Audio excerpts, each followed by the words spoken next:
At sa kada rides natin, gaya ko, pakiramdam ko, bumabata tayo.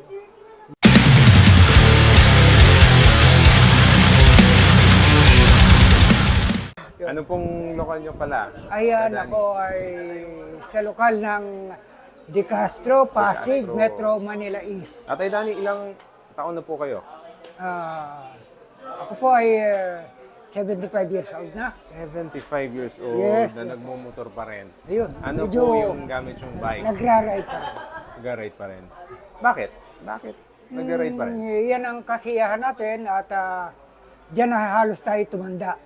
No? Okay. At saka, una, talagang sa totoo lang, masarap mag-ride. At sa kada rides natin, gaya ko, pakiramdam ko, bumabata tayo. Yun, bumabata talaga tayo. O, nawawala yung ating mga kalungkutan, ayun, ganun, nawawala ang mga ating mga problema. Yun, parang yun ang solusyon. Yun. Kada ride natin, bumabata tayo na isang taon. Anong first bike niyo? Ang gamit kong motorcycle o broom ay Yamaha FI 125. Before, ano po? Ano po yung Oo, sa kayo natuto marami magmotor? na. Siguro mga pang-anim ko na yan eh. Pang-anim na. Ang unang-una kong ginamit Ducati 100cc nung araw. Yun. Ang cambio nun, nasa kamay pa. Parang Lambretta o Okay. Bispan. Wala na ngayon. Wala na sa inyo. Wala na yan. Tinubuan na ng, ng talaba.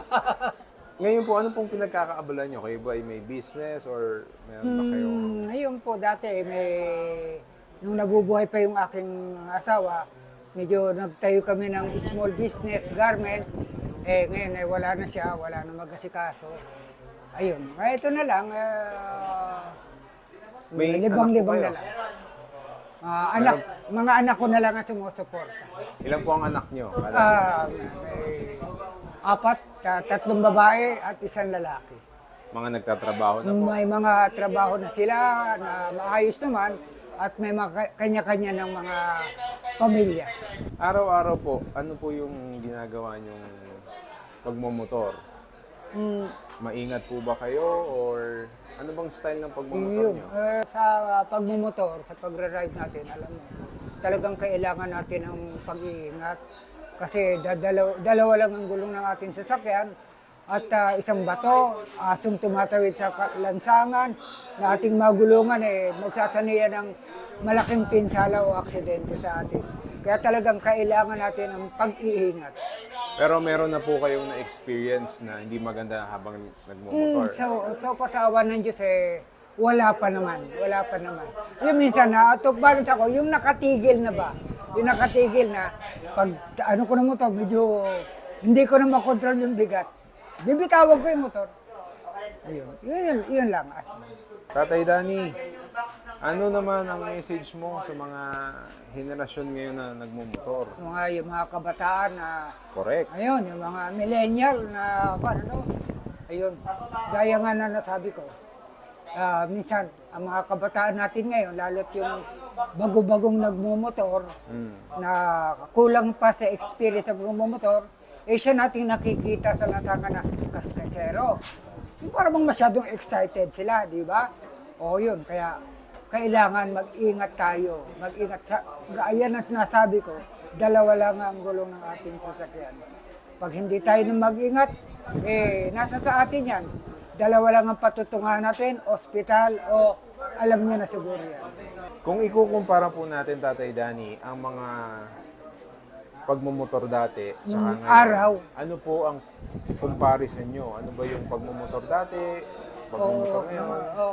Kasi nung araw, kahit tayo, nung araw alam niyo naman, madalang lang ang sasakyan nung araw pwede tayong magpatuloy sa mga lansangan, pwede tayong magpasigsag-sigsag. Hindi gaya ngayon.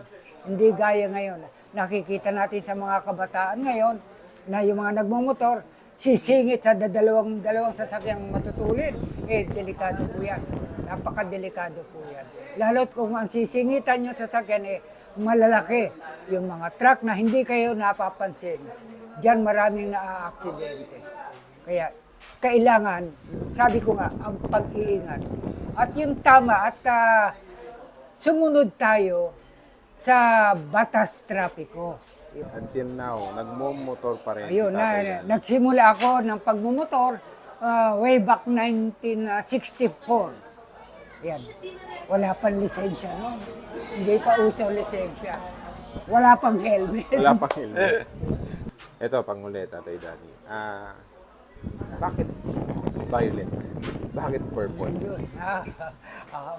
Una sa lahat, itong violet, sa pulbata, ito na Favorite. ang paborito kong kulay. Ayun, kung makikita nyo lang ang aparador ko, talagang mga polo, mga barong, nung ikinasal yung bunso ko, violet yan, talagang violet yan. O yun, tapos,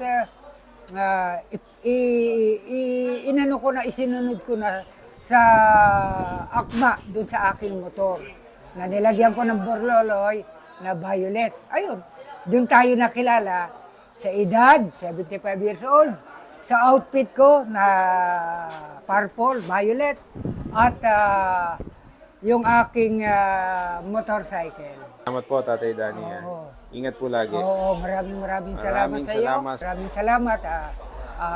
Sander po. Let's go!